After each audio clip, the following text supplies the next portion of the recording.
Gosto de lembrar que a cidade ela é muito maior do que simplesmente uma legislação, um plano diretor. Não é difícil a gente perceber como as pessoas transgridem as legislações, vivendo a cidade. Então, cada vez que há uma transgressão como fato, essa transgressão ela pode ser prejudicial aos demais, ou às vezes ela não é prejudicial, ela é o simples fato de a pessoa estar usando a cidade diferente do que está planejado ou do que está determinado. E por isso é que o plano diretor ele precisa ser revisado, porque o ponto de vista ele pode mudar, as necessidades mudam, as tecnologias mudam, mas nós temos sempre que lembrar que existem valores, existem vivências e existe uma sociedade que é composta por isso tudo que a gente vai construindo ao longo da história. A cidade, ela, na hora que a gente modifica ela, a gente está literalmente fazendo aquela falazinha de trocando o pneu com o carro andando. As obras anteriores ou as intervenções anteriores estão terminando de se instalar, algumas já se instalaram, estão funcionando e renovando, outras irão surgir. Então, na hora que a gente mexe com a legislação, a gente tem que ter muito cuidado, porque a gente está mexendo temporalmente, né, assim, cronologicamente na cidade, de uma maneira bastante dinâmica. E a segunda imagem que eu gosto de mostrar para representar isso é essa aqui. Ela não é de uma cidade, mas eu acho ela bastante didática. É o que a gente pensa da... Qual o que aponta aí?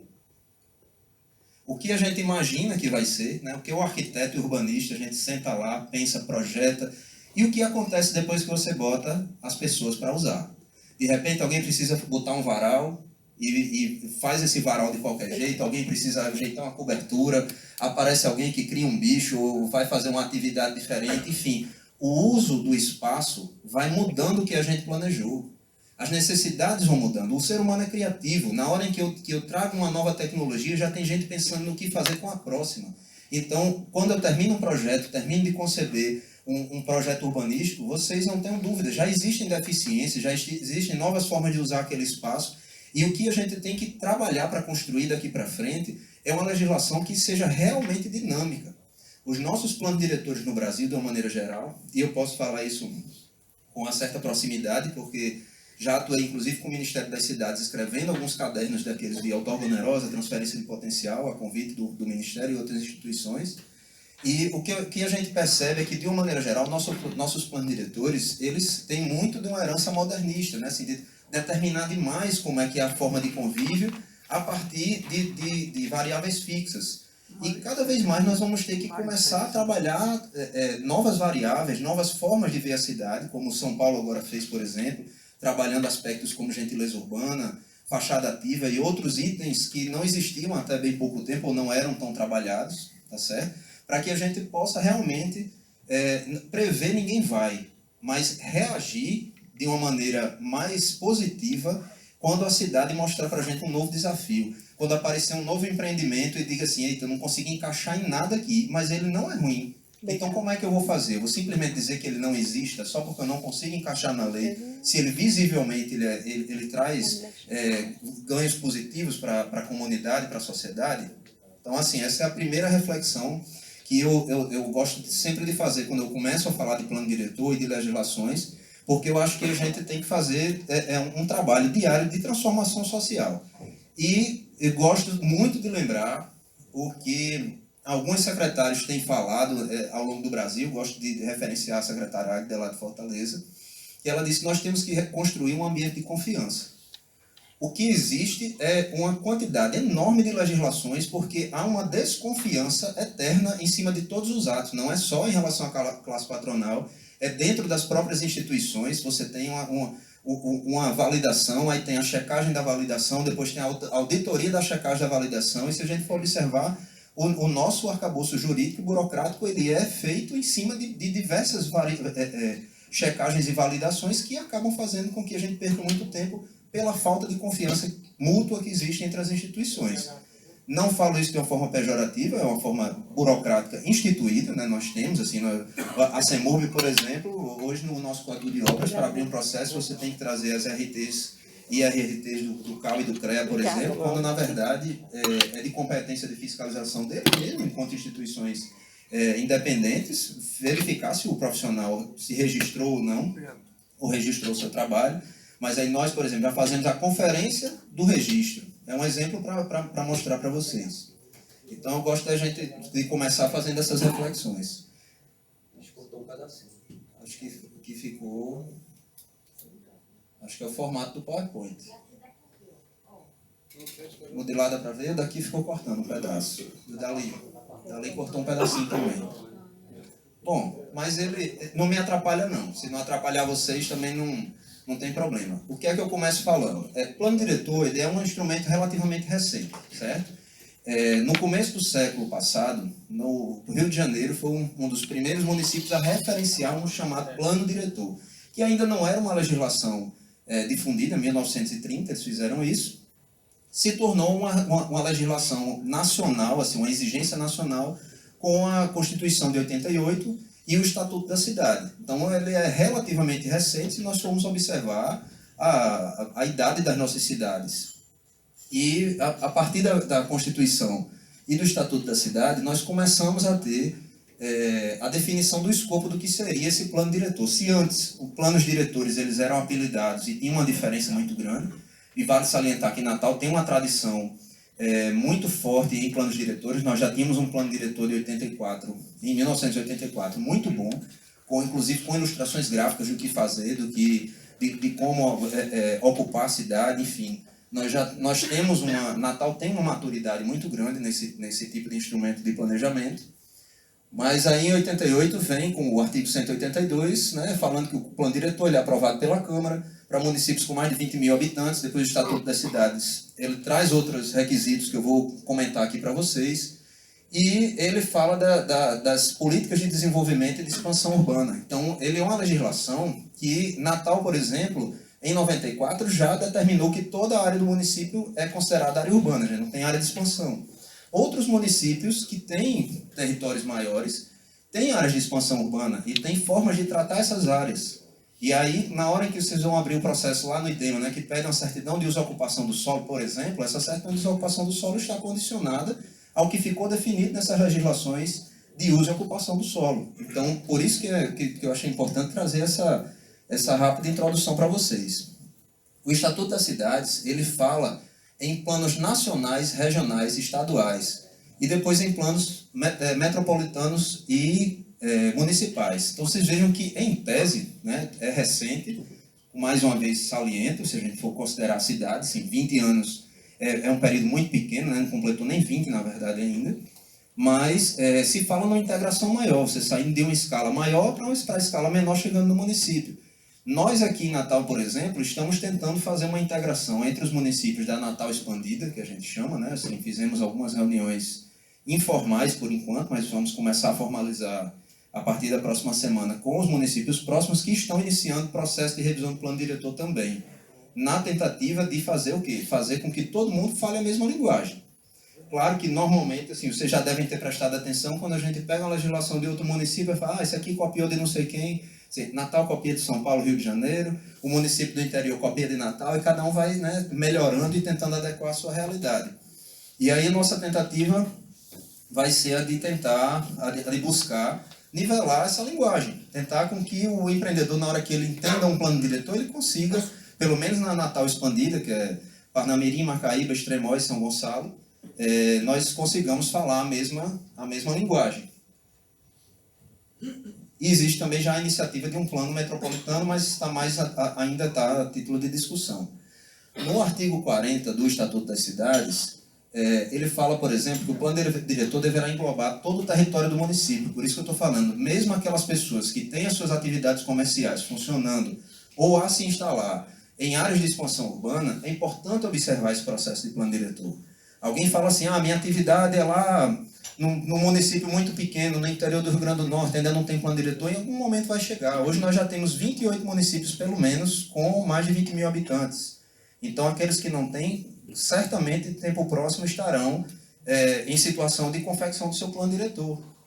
E é muito importante que a classe patronal participe de maneira qualitativa nessas discussões. Tradicionalmente, nós temos uma pouca participação. Nós temos uma participação mais nas discussões, mas até a gente vem afinando, né, algumas conversas, assim, o Sinduscom, a Fierg, a FEComércio aqui em Natal, estão chegando junto e estão produzindo material para levar para as discussões, que essa é a situação ideal para que a gente consiga realmente criar uma legislação que reflita o ponto de equilíbrio esperado na sociedade e na aplicação da lei. O plano diretor ele tem que ser aprovado em audiências públicas e tem que ter amplo debate. Essa é outra situação que diferencia o plano diretor de outras legislações. Ele é bastante participativo. Nós temos que ter momentos de discussão com a sociedade. Existe mais de uma metodologia, né? Antes que a gente pense assim, só existe uma metodologia. Não, existem várias metodologias, mas, de uma maneira geral, até por conta da portaria 25, salvo engano, do antigo Ministério das Cidades, existe um norte que diz que tem que ter audiências, as audiências têm que ser convocadas com 15 dias de antecedência, por exemplo, pode ter formato de oficinas. A moral da história é que a sociedade ela vai ter a oportunidade de contribuir e de mexer naquela legislação. Quem aqui acompanha a última revisão do plano diretor, lembra-se da situação que foi a conferência. Começamos programando ela para 2 dias, terminamos em 15 dias de discussão. Por quê? A sociedade foi vendo a necessidade de esclarecer, de melhorar, de ir discutindo o plano diretor e tem esse direito ponto a ponto garantido pelo Estatuto da Cidade. O plano diretor ele é obrigatório para cidades com mais de 20 mil habitantes, integrantes de regiões metropolitanas ou aglomerações urbanas, onde o poder público pretende utilizar instrumentos previstos nesse artigo aí, que são de exploração de recursos naturais, integrantes das áreas de especial de interesse turístico, inseridos em áreas de influência de empreendimentos ou atividades com significativo impacto ambiental no âmbito regional ou nacional, incluídos no Cadastro Nacional de Municípios com áreas suscetíveis à ocorrência de deslizamento, grande impacto, inundações bruscas e processos geológicos e hidrológicos correlatos. Enfim, para nós, os dois principais itens são as áreas turísticas, a nossa costa praticamente toda precisa, e acho que já tem quase todos os municípios plano diretor, e os municípios com mais de 20 mil habitantes. Então, facilmente a gente vai vendo que o Rio Grande do Norte daqui a pouco está com todos os municípios, ou quase todos os principais, de maior porte, com o plano diretor. O plano diretor ele precisa delimitar as áreas urbanas, ele precisa trazer os instrumentos, que são esses artigos aí que estão citados, eu vou já detalhar aí para vocês, instrumentos de gestão urbana, de gestão do território, e ter um sistema de acompanhamento e controle. Uma novidade que o plano diretor ele traz em relação a outras legislações, esse sistema de acompanhamento e controle, são os conselhos, que a gente vê o tempo inteiro, assim, às vezes a pessoa tem que passar no conselho de planejamento, tem que passar no conselho de habitação, tem que passar no conselho de saneamento, por exemplo. Esse sistema de gestão, ele é um sistema de participação popular, que ele, em tese, ajuda na efetivação das políticas públicas definidas e diretrizes definidas no plano diretor. Os instrumentos de gestão, eles são importantes porque nem todo município vai aplicar tudo. O que trouxe o Estatuto da Cidade, ele trouxe um menu de instrumentos que possibilita às cidades fazer diversos tipos de intervenção ou tentar resolver dilemas urbanos que antes se tratavam de forma, vamos dizer assim, mais individualista. A tentativa foi nivelar os municípios em torno, por exemplo, de operações urbanas. Aí, como eu disse, você cria uma legislação e de repente já aparece, o problema já evolui. As operações urbanas, a partir dali, ou um pouco antes, já tinham diversos modelos. Então, qual modelo aplicar? Obrigada. Qual é o modelo mais eficiente? Qual é o modelo mais correto? Qual é o modelo mais lucrativo? Ou qual é o modelo mais social? E aí aparecem cadernos, instruções normativas. A legislação ela sempre está mudando e a gente precisa acompanhar essa mudança e ter uma dinâmica para conseguir dar resposta às necessidades dos empreendedores, de quem vai morar e também da qualidade de vida através da preservação. O conteúdo do plano diretor ele versa, por exemplo, sobre parcelamento, uso e ocupação do solo. Nós falamos isso às vezes, usamos esses termos no nosso dia a dia de forma muito, vamos dizer assim, tranquila, mas nem sempre a gente entende o que é que está acontecendo. Há pouco tempo tivemos aquela situação da área não edificante de Ponta Negra, que ainda está acontecendo, na verdade, né? Mas a polêmica maior na mídia da questão lá dos food trucks. Porque não pode construir? Tem uma legislação lá em 79. E alguém falou assim, mas food truck é construção ou não é? Aí você começa a ter que ir descendo no detalhamento da lei. Parcelamento é quando eu divido uma gleba. Eu tinha uma fazenda, a área urbana chegou na minha fazenda, eu vou fazer um loteamento, vou fazer um condomínio fechado, uma coisa do tipo. Ou vou verticalizar, vou transformar aquela gleba em lotes urbanos. Então eu estou começando a trazer urbanização e fazendo isso através do parcelamento. o plano diretor e outras legislações complementares, elas vão definir o que eu posso realizar naquele terreno, ou seja, como eu posso utilizar aquele terreno, ou como eu posso ocupar aquele terreno. Aí vem aquela história. Tem a APP. A APP você pode usar para quê? Para pesquisa, por exemplo, né? Para coletas, mas você não pode necessariamente construir lá, você não pode necessariamente você não poderá ocupar a área.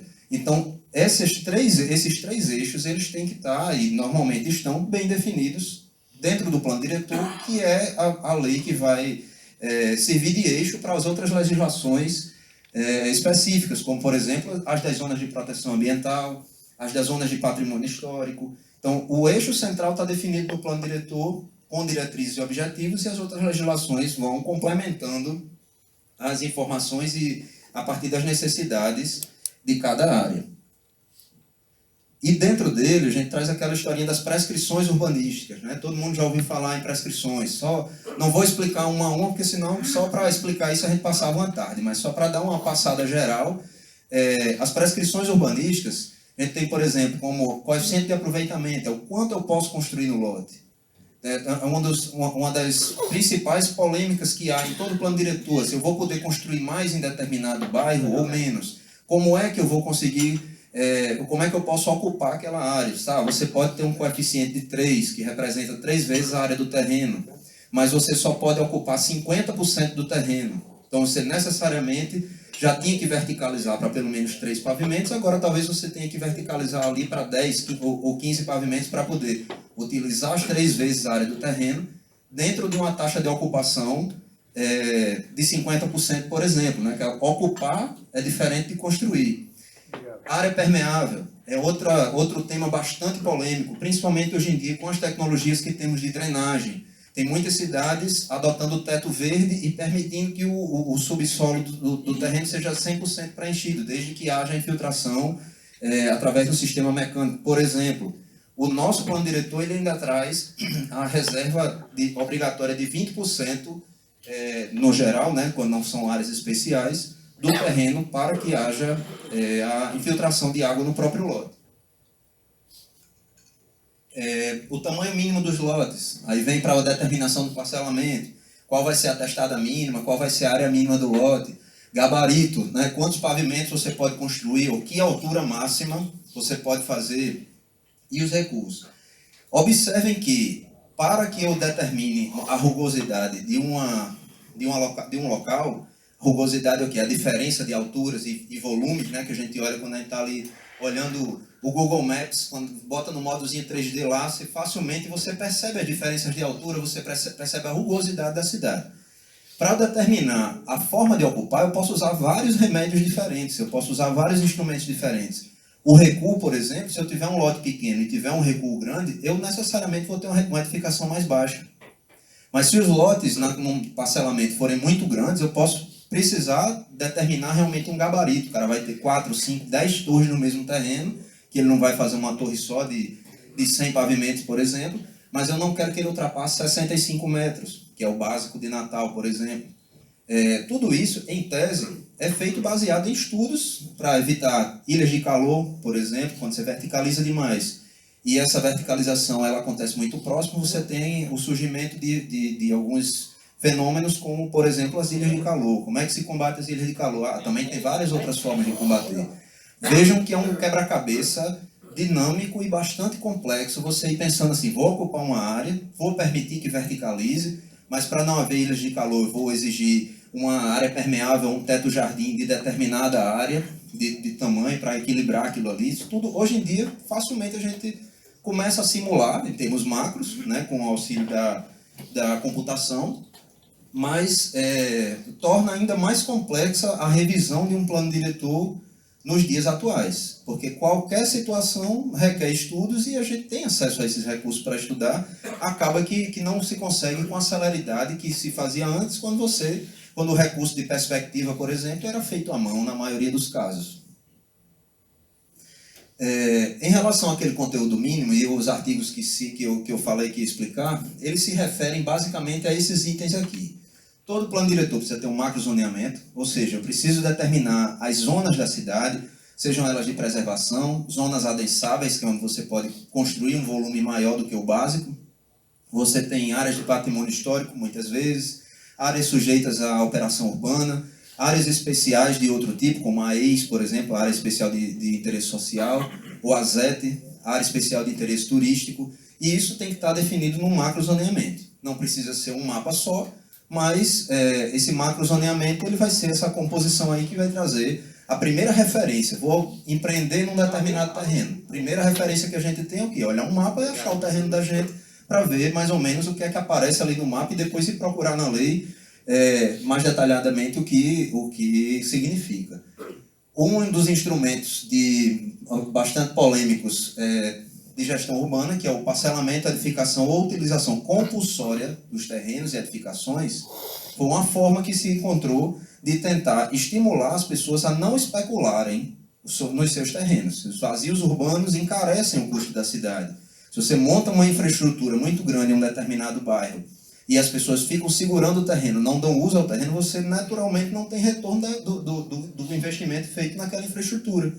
Então, existe esse instrumento que pode ser adotado ou não pelo município, mas ele tem que estar previsto, para ser adotado, ele tem que estar previsto no plano diretor. Ah, Daniel, não coloquei no meu plano diretor, posso utilizar depois? Não, só numa revisão do plano diretor. Por exemplo, Natal colocou no escopo do seu plano diretor todos os instrumentos que haviam no Estatuto da Cidade, salvo engano, à exceção da outorga onerosa de mudança de uso, que na época a gente não compreendia direito do que se tratava e não conseguimos inserir. Mas, salvo engano, foi o único instrumento que ficou fora.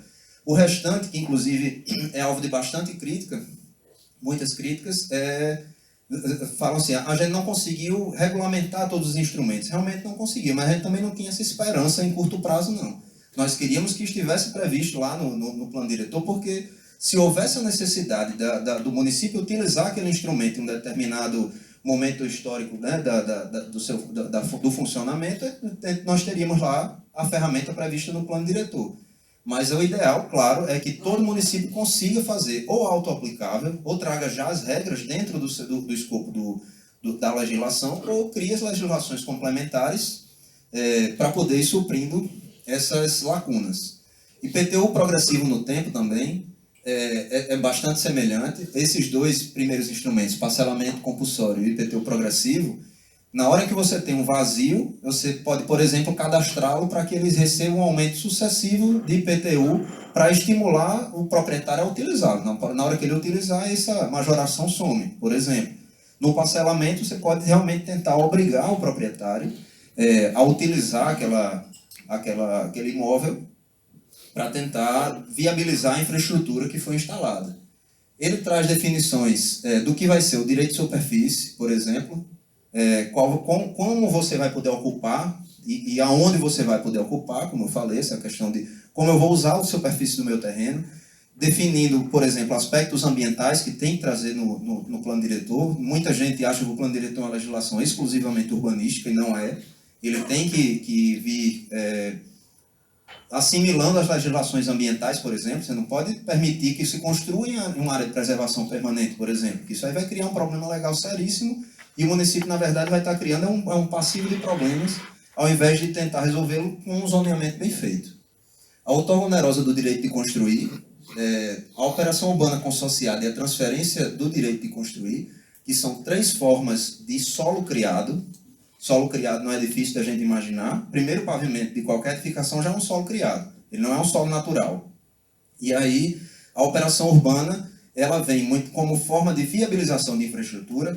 Eu posso, por exemplo, aqui na Ribeira, próximo da gente, tiveram 2 edições de operação urbana, e para conseguir um coeficiente maior do que o coeficiente estabelecido para o bairro, você poderia, por exemplo, reforçar a infraestrutura de drenagem, ou melhorar o calçamento de algumas vias. Tinha lá uma tabelinha prevista de contrapartidas a serem feitas para que se viabilizasse. São Paulo, por exemplo, preferiu usar os CEPACs, né, que são títulos de construção diretos, vendidos na Bolsa, inclusive, e você adquirir aquilo ali para ter esse potencial construtivo adicional nas áreas específicas das operações urbanas que eles têm. Tem diversos tipos de modelo de área. Hoje, realmente, a maior parte das cidades está migrando para o modelo de São Paulo. Ele, aparentemente, é o mais lucrativo. E como a operação urbana ela necessariamente tem uma área delimitada, não é uma coisa assim, não é um monstro que vai sair do controle do Estado, né, se vai sair assim, se infiltrando em outros bairros. Não, ele tem uma área determinada Então, também, se der algum problema, você tem uma chance de corrigir de forma mais pontual. A transferência de potencial e a ortogonerose, elas se assemelham à operação urbana, porque se na operação urbana eu compro, por exemplo, um CEPAC para construir pavimentos a mais ou área a mais, a transferência e a ortogonerose, elas são duas formas também de fazer isso. A ortogonerose é comprada diretamente ao município, você paga para construir metros quadrados a mais. A transferência de potencial, ela é dada a um proprietário, por exemplo, que tem um terreno em área de preservação permanente, o município acha interessante, o Parque da Cidade acha interessante mantê-lo preservado, ele emite títulos de transferência de potencial e esse cidadão ele vai vender no mercado esses títulos para que outros, ou ele mesmo aproveite para construir a mais. Então, a diferença básica entre eles é essa. Um você compra diretamente a municipalidade e o outro você vai comprar um terceiro. E a gestão social, como eu falei, ela necessariamente tem que estar presente no escopo do plano diretor. O sistema de conselhos, normalmente se estabelece o CONCIDADES, né, o Conselho da Cidade, para tratar de políticas mais amplas do município. O CONCIDADES não necessariamente vai tratar da legislação, ele vai tratar da política de uso e ocupação. Os conselhos, como o CONPLAN, por exemplo, eles têm a prerrogativa de discutir e de definir com mais competência legal, como vão ser os tratamentos de uso e ocupação. O CONCIDADES, por exemplo, ele atua mais a título de política, como aquele uso e ocupação vai atingir as outras políticas públicas do município. Mas isso tudo tem que estar previsto no plano diretor. Nesse ponto aqui, eu queria fazer alguns comentários, porque o plano diretor ele parece muito formal, e ele mas ele afeta muitos aspectos da nossa vida diária. Como eu já citei aqui, uma certidão de uso e ocupação do solo, por exemplo, é um exemplo bem prático que a gente traz. Outro exemplo muito fácil é a questão de problema de vizinhança.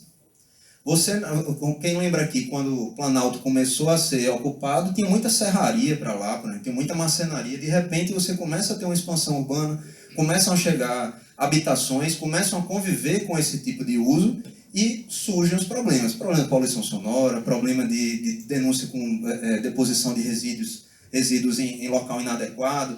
Então, na hora em que eu planejo mal o meu zoneamento, eu estou criando um problema assim, eu estou botando um timer para essa bomba estourar lá na frente e esse problema voltar a surgir, ou simplesmente surgir. Da mesma maneira, a atividade industrial. A atividade industrial, tradicionalmente, ela vai migrando de dentro da cidade para as áreas mais periféricas, a atividade industrial de uma maneira geral, né? E aí, de repente, um estado, ou os municípios, ou uma região metropolitana, estabelecem um chamado distrito industrial, uma zona industrial, coisa do tipo, para tentar também minimizar os impactos negativos que podem advir da convivência entre usos.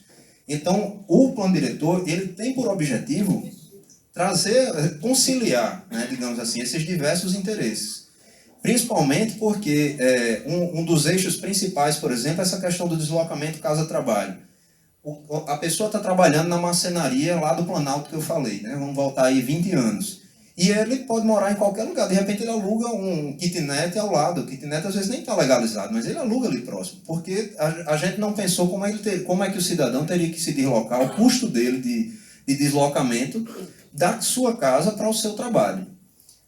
Qualquer legislação ou plano territorial que ignore esse fator, ele fatalmente está fadado ao fracasso. Todos nós, isso é matematicamente mensurável, em algum nível nos preocupamos em quanto nós gastamos para nos deslocar. Aqueles que têm mais condições de escolher, mas não, esse fator aqui não é um fator que limita o meu orçamento, então eu escolho onde eu quiser me posicionar no território. Mas para a maioria dos trabalhadores, para aqueles que a gente fala assim, transporte de massa, nós estamos falando daquelas pessoas que para elas faz diferença. Então elas vão fazer a conta de quantos vales de transporte vão usar, de quanto aquilo ali impacta na renda familiar. E na hora que a gente não pensa nisso, na hora que a gente não faz essa integração dos diversos territórios e diversos usos, nós estamos comprometendo qualquer planejamento. Vão aparecer as invasões. O cara, não, você não pode construir aqui. Mas o cara constrói. Aí Leonardo vai lá e tira o cabo 10 vezes. Mas o cabo volta para ali, porque ele não tem condição de morar longe. Ele tem que morar ali perto. Ele não consegue mudar o hábitos dele, porque a forma como aconteceu a ocupação acabou condicionando aquilo para ele. Então, o plano diretor ele tem que verificar essas diversas situações na tentativa da gente equalizar isso na cidade.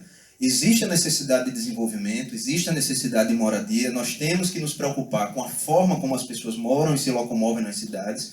Não preciso trazer um plano de mobilidade dentro do plano diretor, não é esse o foco dele, mas necessariamente o plano de mobilidade tem que dialogar com o plano diretor, o plano de drenagem, o plano de saneamento, o plano de gestão de resíduos, tudo isso dialoga com o plano diretor. E o plano diretor vai trazer diretrizes que fazem com que essas outras legislações, em tese, subordinadas, entre aspas, elas acabem atuando sempre na mesma linguagem. Eu trouxe alguns exemplos de mapas de Natal.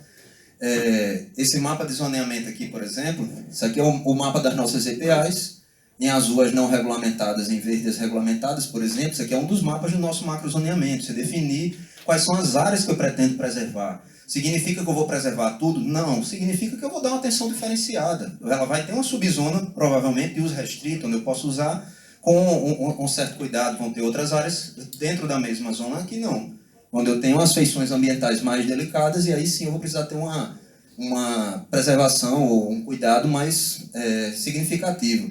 Esse outro mapa, por exemplo, ele estabelece a nossa área adensável, ou seja, é o local onde você pode comprar outorgonerose, é para onde você pode transferir o potencial construtivo, essa área ali em laranjinha, certo? Ela está muito próxima das EPAs, cria conflitos. Esses conflitos eles têm que ser mediados também. Esses mapas ao lado, esse aqui, por exemplo, é do nosso sistema viário, ele mostra as principais vias, né, a hierarquia de vias do município, por exemplo, na tentativa de direcionar os eixos de desenvolvimento e os maiores volumes de construção. Tanto que no mapa aqui, nesse mapa aqui do lado, por exemplo, quando a gente vê as principais concentrações de verticalização, prédios a partir de 10 pavimentos, por exemplo, nós vemos que eles obedecem, digamos assim, a rota desses eixos principais de deslocamento. Então, isso é natural que aconteça. O que nós precisamos saber e fazer é o quê? Ouvir a demanda da população, escutar as necessidades das classes produtivas, de quem utiliza a cidade. Vejam que a gente utiliza a cidade em duas dimensões muito claras. Uma é enquanto indivíduo, cada um de nós é cidadão, pega o mesmo engarrafamento, anda nas mesmas ruas.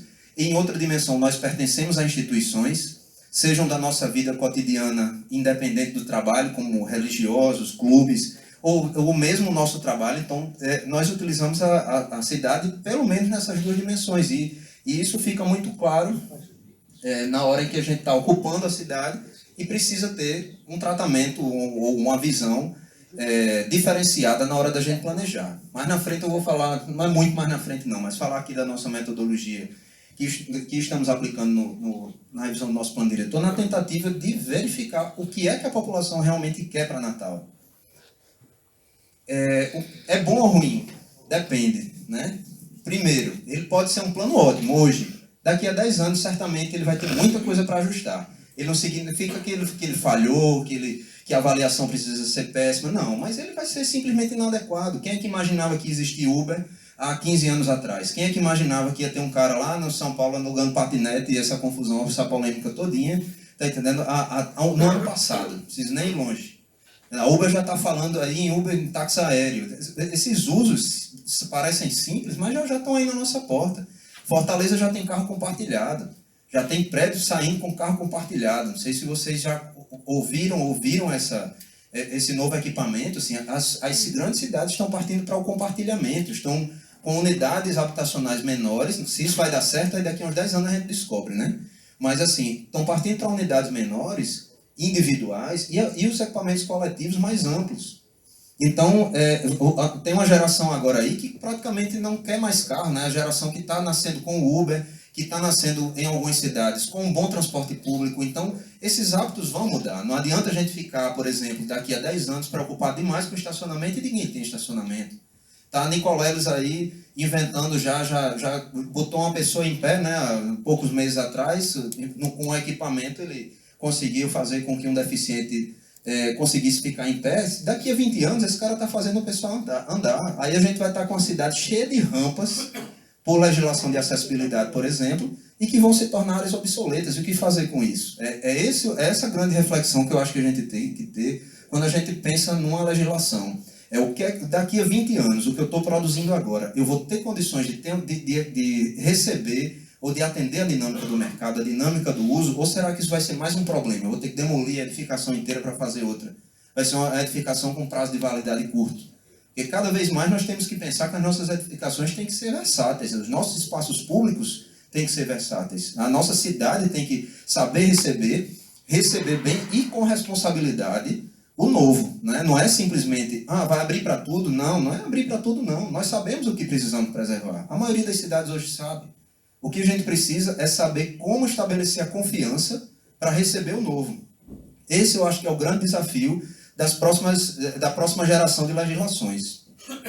E essa geração só vai surgir quando a gente tiver realmente uma participação adequada das instituições no plano diretor e em outras legislações semelhantes. Mas o plano diretor que é o que a gente está vivendo como eu falei, é uma das principais legislações. Quer dizer, como ter um plano diretor mais adequado à minha realidade econômica? Se eu não tiver uma boa e efetiva participação da classe patronal, por exemplo, e das suas instituições que a representam, né? Como é que eu posso contribuir para balancear essas variáveis? Eu tenho que participar, nós temos que participar. Se vocês observaram as filmagens das audiências públicas que nós fizemos, por exemplo, praticamente só quem falou foram 2 ou 3 grupos com um pensamento muito semelhante, sem atribuir peso a falas. Todas as falas são legítimas, mas eles falaram muito semelhante. No lado de fora, porque eu estava coordenando a mesa, eu recebi diversos depoimentos contrários àqueles grupos. E aí eu perguntei às pessoas, por que você não foi no microfone falar? Por que você não deixou claro que você tinha um pensamento diferente? Porque se vocês não deixam claro esse pensamento diferente, quando alguém for assistir esses vídeos, essas atas visuais lá na frente, vai dizer assim, não, só falaram ruim, só falaram mal, só teve esse ponto negativo. E o contraponto não vai aparecer nas conversas de WhatsApp, nem nas conversas informais que a gente tem do lado de fora. Então, para que a gente tenha um plano diretor realmente equilibrado e que atenda aos anseios da sociedade, nós precisamos ter uma participação responsável e efetiva de todos. E é importante que, assim, teve uma oficina na Zona Norte, foi pouca gente. E uma pessoa até me perguntou, em uma audiência na Câmara, mas foi pouco representativo. Eu digo, será que deu 20 pessoas no sábado, tá? A gente mobilizou a equipe, reservou lugar, foi uma novela, o pessoal se esforçou pra caramba. Foi anunciado pelo menos 30 dias antes, assim, teve semana de fazer 8 entrevistas convocando, deu 20 pessoas. Eu perguntei, será que não tinham mais 20 comerciantes na Zona Norte inteira? Será que não tinham mais 5 ou 6 construtores que queriam participar daquele mercado lá, para fazer força lá e contribuir também? Entendeu? Assim, as pessoas tendem em Natal, principalmente, eu vejo que elas tendem a não participar desses momentos. Nós tivemos uma reunião do Comitê do Projeto Orla, por exemplo, nós não conseguimos encher uma sala de projeções lá no IF. Foram distribuídos quase 1000 convites. Você não conseguia encher uma sala com 60 lugares, e aí as pessoas perguntam, como é que vai fazer para fazer essa participação? Bom, nós vamos tentar, né? Nós vamos estabelecendo a metodologia, aprimorando. Alguém falou assim, passa um carro de som, né? Se não sendo apreendido pela fiscalização, até passa um carro de som, se a saída for essa, tá entendendo? Mas a nossa intenção é chamar todo mundo, nós não temos medo do debate. O que nós precisamos realmente é estabelecer esse equilíbrio. E aí eu passo aqui para a apresentação que foi feita ontem. Eu coloquei ela na íntegra, tá certo? Mas não vou... alguns slides eu vou passar um pouco mais rápido, vocês não precisam anotar, porque eu vou deixar aqui copiada, tem alguns momentos, o nome de algumas pessoas. Vocês, a quem procurar, vocês podem ver depois aqui na apresentação, até para a gente poder fazer um debate, né, já, tá pertinho do fim. As etapas da nossa revisão, né, nós temos 5 etapas, nós estamos hoje entre a segunda e a terceira etapa, certo? A primeira etapa foi um trabalho mais interno na CEMURB, a segunda nós estamos tentando construir a leitura comunitária, né, a leitura técnica praticamente já está concluída, para começar a sistematizar, encaminhar para os conselhos, discussão dos conselhos, são as etapas mais trabalhosas, e são as etapas das contribuições. Porque a quarta e a quinta etapa, a quarta praticamente é a conferência, por si só já vai ser um trabalhão. Quem conhece a Conferência das Cidades sabe como é dinâmica, como é imprevisível, né? Se você programa como a gente programou para 2 ou 3 dias e termina fazendo em 15, Então, ela por si só é uma etapa, e a quinta etapa que é a discussão na Câmara e implementação. Nessa fase de leitura da cidade, nós estão questionando para a gente assim, qual é a metodologia que vai ser aplicada nas oficinas, por exemplo, é um dos questionamentos. Eu tenho comentado que nós queremos receber das pessoas a contribuição sem nenhuma influência.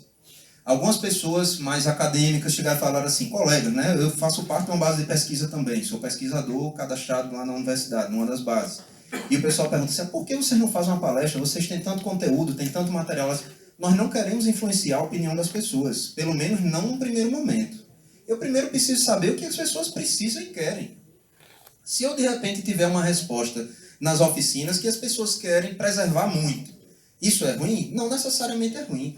Só é ruim se eu não esclarecer para ela a consequência disso. E se ela quiser desenvolver demais, libera tudo, é ruim? Também não é ruim. É ruim se eu não conseguir explicar para ela a consequência disso. O ideal é que a gente chegue no meio. Mas a nossa intenção é que a gente consiga ter realmente um mapa mental da cidade trazido de forma, vamos dizer assim, in natura dos seus habitantes, está entendendo? Para que a gente possa realmente ver o que é que Natal quer da sua cidade. Eu participo de vários grupos de arquitetos, eles se sentiram muito provocados pela contribuição de Silvio. Quando ele fez aquelas imagens, eu até brinquei com ele, com certeza ele aumentou a demanda do São Lucas e do Hospital do Coração naquele dia. Teve muita gente que se doeu bastante. Mas assim, porque ele é engenheiro, o que é que ele entende de urbanismo? Cada um de nós entende um pouco de urbanismo. Existe o conhecimento formal? Existe sim. Mas você quer me dizer que quem está numa classe produtiva qualquer não tem conhecimento da sua atividade, não sabe o que seria melhor para a sua atividade? De repente, algum de vocês se preocupa mais com rodovias, e isso é o mais importante para o seu negócio. O outro vai dizer, não, eu preciso de recursos hídricos mais valorizados ou protegidos, e é essa somatória que vai fazer. Silvio, na hora que fez aquela provocação, eu achei super interessante, porque a primeira coisa que eu devolvi para o pessoal, eu falei assim, e cadê a sua contribuição? Cadê a sua visão de cidade? Por que nós não somamos a visão de cidade? Porque a visão de cidade, ninguém é errada. Toda ela é possível e é passível de implementação. O que a gente precisa decidir é, eu vou fazer o que com as consequências? Qual é o modelo de cidade que traz menos consequências negativas? E mesmo não trazendo essas consequências, como é que eu faço? Sempre vai ter, não tem um modelo ideal. Então é a primeira coisa que a gente precisa entender. Enquanto a gente tinha em 2007 gente denunciando todo dia construção vertical em Ponta Negra, porque as pessoas estranhavam, estão fazendo um prédio onde era uma casa, em Petrópolis tinha gente perguntando por que os prédios não começavam, no mesmo ano. Então, assim, não é uma questão, assim, não é uma sociedade, a gente não está falando de Natal e Nova York. Não está falando, estamos falando da mesma realidade. Então, esse momento de discussão e de leitura da cidade é o momento que eu conclamo vocês e os pares e os colegas a participarem, porque essa participação na Zona Norte pequena, ela é prejudicial porque ela não reflete isso. E nós não iremos fazer nesse primeiro momento uma palestra explicando quais são as consequências de cada tomada de decisão, porque facilmente as pessoas se assustam. Houve há pouco tempo um evento na universidade, o fórum, na UFRN, o Fórum Direito à Cidade, fez um evento de discussão sobre a costa. Teve uma apresentação do professor Venerando, gosto demais dele, expert na área de erosão costeira. Quando ele terminou de lá, todo mundo só falava em erosão costeira. Então, assim, é um quesito importante, é imprescindível, vai ser considerado. Mas ele não pode ser o único. E o que a gente observa é que, ao fim de uma palestra, ao Tinoco, outro dia na Câmara, alguém estava lá, ele falou dos recursos hídricos. Lá fora eu conversei com todo mundo preocupado só com recurso hídrico. Então, assim, a gente precisa primeiro saber o que a população quer, para depois a gente ir ali explicando quais são as consequências de cada tomada de decisão.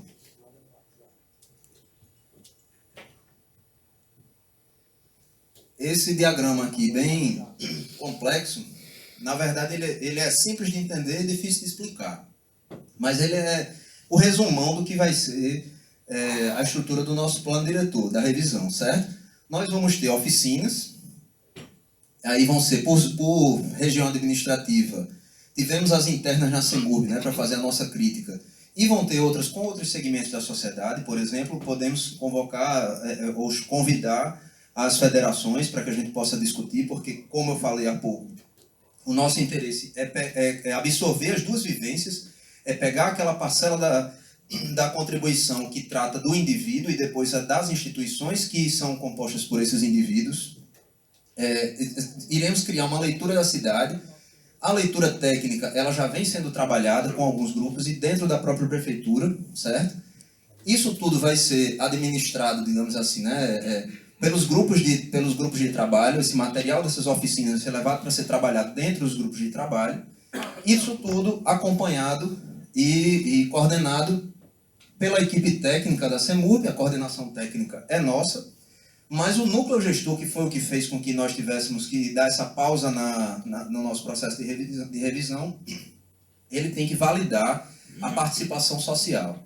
Ele faz parte, é um pequeno grupo dentro do Concidades, e ele tem que ir validando, porque senão mais na frente alguém chega e diz: Daniel, você não fez participação social. Eu digo: fiz esses eventos aqui, mas ninguém validou.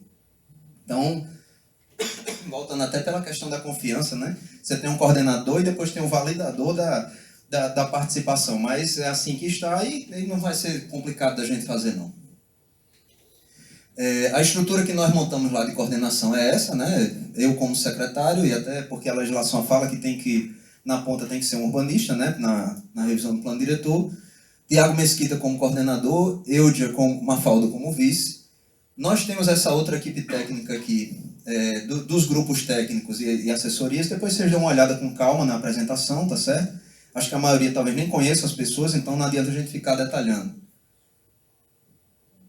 Mas aí nós temos, para esclarecer, por exemplo, as atribuições do núcleo gestor. Ele vai ser de acompanhar todo o trabalho técnico, tá certo? Verificar se a participação social ela foi efetiva. Alguém falou assim em uma das discussões: vai refazer a oficina da Zona Norte? Nós fizemos tudo de acordo com o que o rito mandava. Inclusive o próprio Ministério Público comentou que a gente estava cumprindo tudo direitinho. A nossa parte de coordenação técnica. O núcleo gestor já era da alçada do Concidades. Mas para os próximos passos eles precisariam estar validando. Senão nós correríamos o risco de ter que fazer tudo de novo. Então a pergunta é feita ao núcleo gestor. A oficina da Zona Norte valeu ou não valeu, por exemplo? É preferível que se faça novamente? Quem tem que começar a dar essas respostas são eles, e eles estão começando aí a se organizar. Ontem essa apresentação foi feita para o núcleo gestor, recém empossada oficialmente com as publicações do Diário Oficial da semana passada para cá. E aí eles vai caber também aprovar outros regimentos, regimento interno do grupo de trabalhos, aprovado, a gente tem que colocar as metodologias de trabalho social para também serem validadas por eles, etc. Esse slide aqui, como a apresentação lá foi feita, não teve o preâmbulo que eu fiz aqui, então aqui é para explicar a importância da revisão do plano diretor. Já falei bastante a vocês, é uma legislação que ela não tem um paralelo, ela reflete realmente o pensamento da cidade, ela precisa ser atualizada. Se ela abrange todo o território do município e faz um macro zoneamento disso, então, bom, ela tem que ser revisada de tempos em tempos. Tem que garantir a participação, como eu já coloquei, a interlocução da sociedade com o poder público e entre si, né, essa sociedade internamente. Tem que ser elaborada, tem que ter uma elaboração técnica dessa revisão, ou seja, todo esse diálogo que nós fizemos com a sociedade tem que ser traduzido para a linguagem técnica.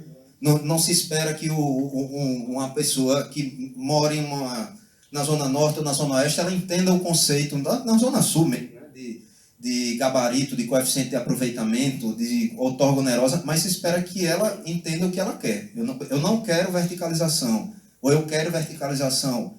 E os instrumentos vão ser dados pelos técnicos. Nós vamos ver até quanto se pode verticalizar, ou se não pode verticalizar, e a tradução técnica vai ser construída juntamente com os grupos de trabalho. E ter a transparência de todo o processo, né? Nós temos, inclusive, publicado tudo nos sites, tentado, no site do plano diretor, tentado dar transparência ao máximo em todo o material disponível de discussão, todos os materiais produzidos nos encontros públicos. O núcleo gestor também vai receber esse material. Nós temos tentado, e temos produzido, nós temos produzido mapas, levantamentos, enfim, informações, na expectativa de que todo esse material ele seja criticado pelas instituições e que elas tragam de volta, como retorno, a complementação dessas informações. Eu até comentei com o Silvio outro dia, assim, dados de emprego, por exemplo, nós não temos esses dados. Ele até falou assim, estou fazendo um investimento de X ali e tal. Aí eu disse a ele, rapaz, não diga que está investindo X, não. Porque quando o Daniel chega e fala assim, vou construir um prédio de 20 milhões, quem não sabe o que é o dia a dia do empreendedor vai pensar que Daniel tem 20 milhões na conta para construir um prédio. Ou que vai ganhar 20 milhões. Ou que vai ganhar, ou pior, ele não vai ganhar 20 não. Se ele está construindo por 20, ele vai ganhar 100 no mínimo, por baixo. Então, as pessoas, o cidadão comum, ele não enxerga que o empreendedor ele vai construir com 20, mas ele vai adquirir essa dívida com juros, com risco, com, enfim, toda aquela matemática que vocês estão cansados de fazer, literalmente cansados, mas que é a realidade. Então, assim, a gente tem que ir traduzindo isso para a população, e isso tem que aparecer nesses momentos públicos. Qual é a consequência de eu não permitir construir uma determinada área? Eu estou criando desemprego? Eu estou criando algum tipo de refreamento na economia? Ou não? Então, assim, esses dados têm que aparecer. Eu tenho a impressão de que algumas tomadas de decisão restritivas, elas complicam muito mais a nossa vida, inclusive enquanto Estado, enquanto gestores do território, do que simplesmente liberar determinadas atividades econômicas ou formas de ocupação. Em Ponta Negra, nós começamos a ação do ordenamento lá, né, já faz uns 2 ou 3 anos, e nós observamos, assim, a gente alertou, a equipe de fiscalização alertou, fez, olha, se começar a reduzir a atividade dos quiosques, a gente vai criar problema com ambulantes. Mas foi dito e feito. Na hora que a gente restringiu a abrangência, né, a quantidade de mesas dos quiosques, por exemplo, as pessoas que ficaram desempregadas, um monte delas viram ambulantes. E ambulantes que no começo do problema eram em número em torno de 200 a 300, hoje são quase 1.000. Então, assim, às vezes, na tentativa de controlar, nós criamos outro problema. E isso é preciso que todos os grupos participem de forma efetiva e trazendo dados para que a gente possa realmente tentar antever a maior quantidade de impactos possíveis das nossas tomadas de decisão. A fundamentação da revisão vai ser tem como base legal o próprio Estatuto da Cidade, o plano diretor, né? O plano diretor ele repetiu a necessidade, nosso plano diretor, de revisão, só que ele foi mais audacioso, ele botou de 4 em 4 anos, como se fosse fácil, mas o mínimo legal são 10 anos. Nós precisamos, a essa altura, absorver legislações federais, como as legislações de acessibilidade e as ambientais, que sofreram muitas mudanças ao longo desses últimos anos. Nós precisamos concatenar o que nós temos hoje com a infraestrutura que foi construída. Nós temos muita infraestrutura construída e desenvolvida ao longo desses anos também, que permite que a gente trate algumas áreas da cidade de forma mais tranquila e menos temerosa em relação ao desenvolvimento. Outras nós percebemos maior fragilidade, então vamos precisar, talvez, estudar formas mais adequadas de ocupar, enfim.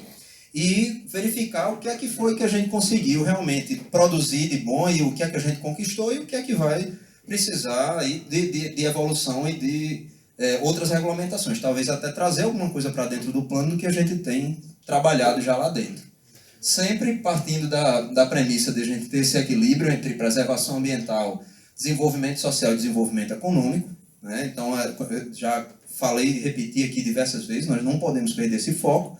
O plano diretor é uma lei muito abrangente, ele trata de temas específicos, como, por exemplo, prescrição urbanística, ele desce ao nível do lote, mas o principal dele é tratar do ponto de vista macro da cidade. Tanto que, se a gente observar uma curiosidade, o capítulo de prescrições do plano diretor chama-se Prescrições Urbanísticas Adicionais. Se você não encontra antes nenhuma prescrição urbanística, como é que ela é adicional? Porque as prescrições nascem das diretrizes e objetivos que eu tenho para a minha cidade. Então fica muito claro ali qual é o objetivo do plano. E a partir daí é que eu acho que a gente vai conseguir realmente construir uma legislação mais flexível, mais amigável, mais gentil, digamos assim. É perceber que nós temos que pactuar no plano diretor muito mais assuntos importantes do que necessariamente definir 1 metro, 2 metros, 3 metros para determinada coisa. É fechar realmente um pacto social do que nós queremos para a cidade. Esse é um resumo, não vou ler todo também, do que a gente fez até o momento. Nós fizemos diversos trabalhos internos, alguns momentos públicos. O último foi o nosso encontro lá para o grupo de trabalho, que foi poucos dias depois nós resolvemos fazer uma pausa nos trabalhos para poder alinhar com o núcleo gestor, tá? E deveremos retomar os trabalhos nos próximos dias, os trabalhos, os atos públicos. Tem um cronograma aqui, eu acrescentei essa última linha aqui de observação, porque isso foi submetido ao núcleo gestor. Pode ser que, de repente, amanhã o núcleo gestor resolva mudar essas datas, então aí ninguém vai dizer, mas Nicolau, naquele dia lá, passou essas datas. Não, coloquei a observação para isso. São as datas que estão previstas, mas o núcleo gestor ele ainda pode fazer alterações. Então, isso aqui, a apresentação está aqui no computador, depois vocês podem pegar e fazer cópia, para a gente também não ler um por um e ter mais tempo para conversar. Os grupos de trabalho, eles estão definidos assim. O grupo 1 ele vai tratar de macrozoneamento e ocupação do solo. Então, ele vai tratar dos limites das áreas adensáveis, adensamento básico, zona de proteção ambiental, prescrições urbanísticas, empreendimentos e atividades de impacto, parcelamento do solo, áreas permeáveis em projetos, infraestrutura e serviços urbanos, mobilidade, saneamento, equipamento e serviços públicos. O grupo 2 vai tratar de áreas especiais, então são áreas especiais de interesse social, áreas de risco, áreas especiais de controle de gabarito, áreas de proteção ao patrimônio histórico, arquitetônico e paisagístico e rotas acessíveis, que é uma novidade no nosso plano diretor estabelecida pela Lei Brasileira de Inclusão. O grupo 3 vai trabalhar o sistema de planejamento, gestão, fundos e de desenvolvimento urbano. Ele vai trabalhar desenvolvimento socioeconômico, turismo e gestão da orla, sistema de áreas verdes e arborização urbana, a gestão ambiental, né, desses sistemas, instrumentos urbanísticos, fundos de apoio ao desenvolvimento urbano, FUB, FUNAM e FUNHABINS, que é o Fundo de Urbanização, o Fundo de Meio Ambiente e o Fundo de Habitação, e compensações ambientais. É isso, pessoal. Obrigado e estamos aqui para o debate.